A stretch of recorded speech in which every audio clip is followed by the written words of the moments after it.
Welcome back. Elon Musk and Vivek Ramaswamy laying out their vision for the Department of Government Efficiency in a Wall Street Journal op-ed this morning. They say that the agency will pursue three major kinds of reform: regulatory recessions, administrative reductions, and cost savings. It'll drive change through executive action based on existing legislation rather than passing new laws. And that there will be a large-scale audit of unexamined federal contracts during a temporary suspension of payments. I spoke with Vivek Ramaswamy about this over the weekend. Watch. We want to go right in through executive action to do the failures of the executive branch that need to be addressed. Because the dirty little secret right now, Maria, is the people we elect to run the government, they're not the ones who actually run the government. It's the unelected bureaucrats in the administrative state. That was created through executive action. It's going to be fixed through executive action. So we're going to be cutting costs.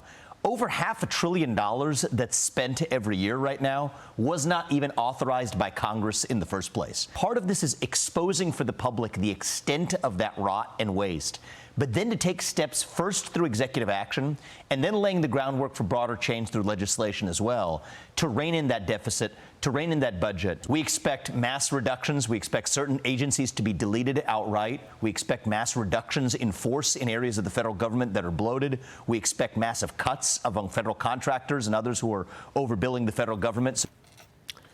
Joining me now to talk more about this is Missouri Congressman and House Ways and Means Committee Chairman Jason Smith. Mr. Chairman, great to see you this morning. Thanks so much for being here. It's great to be with you, Maria. Will they be able to do all of that without Congress? I think we're going to have to work hand in glove, without a doubt. I am extremely excited about the future work of Elon and Vivek. It's exactly what we need. You've heard so many presidential candidates in the past say that elect me and we'll reduce waste, fraud, and abuse in the bureaucracy.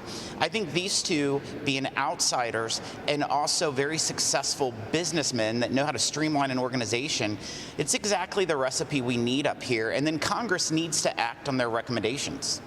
So, I mean, they write in this op-ed, the use of executive orders to substitute for lawmaking by adding burdensome new rules is a constitutional affront, but the use of executive orders to roll back regulations that wrongly bypassed Congress is legitimate and necessary to comply with the Supreme Court's recent mandates. So, do you see it that way as well, being the chairman of the House Ways and Means Committee?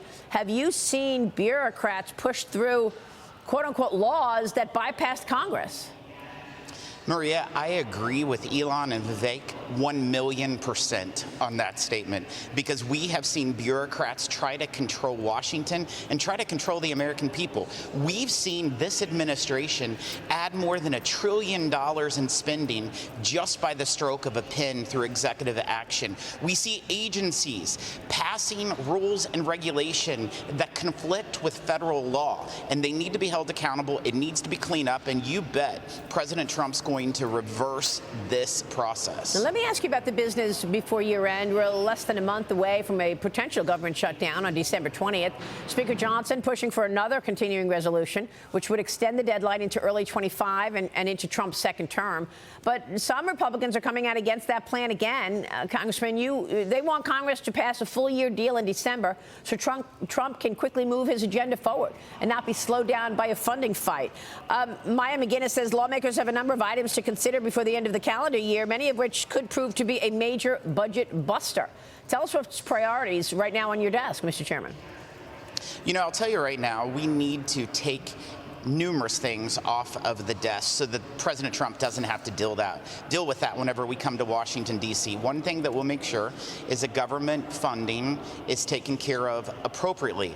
However, there are so many items that's left on the table that President Trump should not have to inherit whenever he becomes president on January 20th, because he needs to hit the ground running in his first 100 days. We've seen how fast he's already started to operate. His entire cabinet is almost picked in less than 2.5 weeks. That's quite impressive. You haven't seen that of any president-elect in history. Yeah, I mean, so you're talking about things like providing disaster relief for hurricanes, addressing year-end deadlines related to telehealth coverage or Medicaid cuts, Medicare physician payments. You've got addressing, pay-go required. What is most important that you want to get off the desk so President-elect Trump does not have these things slowing him down? Maria, those are all very important items that you just listed. We also have the Farm Bill that's lingering out there, that's been extended. We've continued to kick the can down the road. We also have the debt limit that will be expiring December 31st. That is unfortunate that this is something that President Trump will have to deal with in his first couple months in office, unless we do it in December. So let's see what happens. But I am one of those members of Congress that believes let's clean the deck chairs off of the Titanic. Let's give President Trump more flexibility in order to take back this country and make it great again. Walk us through the details around extending the tax cuts. How does that play out? You know, we've been working on this since April, Maria. I set up 10 different tax teams within the House Ways and Means Committee. We've traveled to over 20 different states, 120 different meetings with real small business owners, real working families, real family farmers, and understanding the issues that they care the most deeply about in the tax code and that can help turn this economy around. We are ready at the Ways and Means Committee on day one to pass a tax bill. We just cannot allow bureaucrats dictate tax policy. We need to streamline that process, and we need to make sure that we deliver for the American people. If we don't deliver, Maria, for the American people, every single American will face a tax increase. Yeah, and that's what I'm trying to figure out. What specific tax cuts do you think will move the needle on economic growth and move the needle on the extension of this tax law? Give us a sense specifics in terms of what you see happening with the extension of these tax cuts.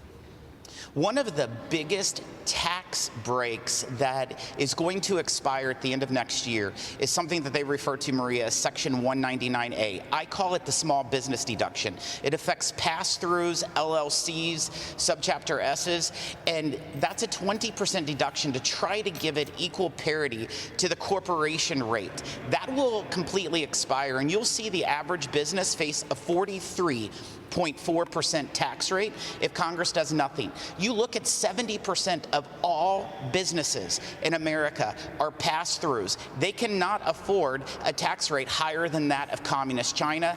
That will be an item that will help grow the economy if we deliver on that alone. And of course, you and your colleagues have been talking about securing the border for so long now. And we were watching the trial of Laken Riley's death, her murder, at the hands of an illegal migrant. Congressman, how is that going to work in terms of this mass deportation? Trump's going to need help with that. Do you see this happening quickly, or is this over the next 4 years? I think it's going to happen very quickly. We see that President Trump doesn't let grass grow underneath his feet. He gets the job done. I'm extremely excited and grateful that he nominated my good friend Governor Kristi Noem to be the Homeland Secretary. I think that she will be exactly what is necessary in order to administer the president's priorities, to make sure we secure the border, make sure people are enforcing the laws of the land, make sure that sanctuary cities are not harboring illegals. And so it's going to be a big process. Congress is going to have to do their own heavy lifting. We need to make sure that the administration has the adequate resources to make sure that this happens. We need to make sure that the laws of the land are enforced. But I'm really excited about who he's putting in place. All right. You think he'll get those confirmed by the Senate? All of the I think he will. Nominees?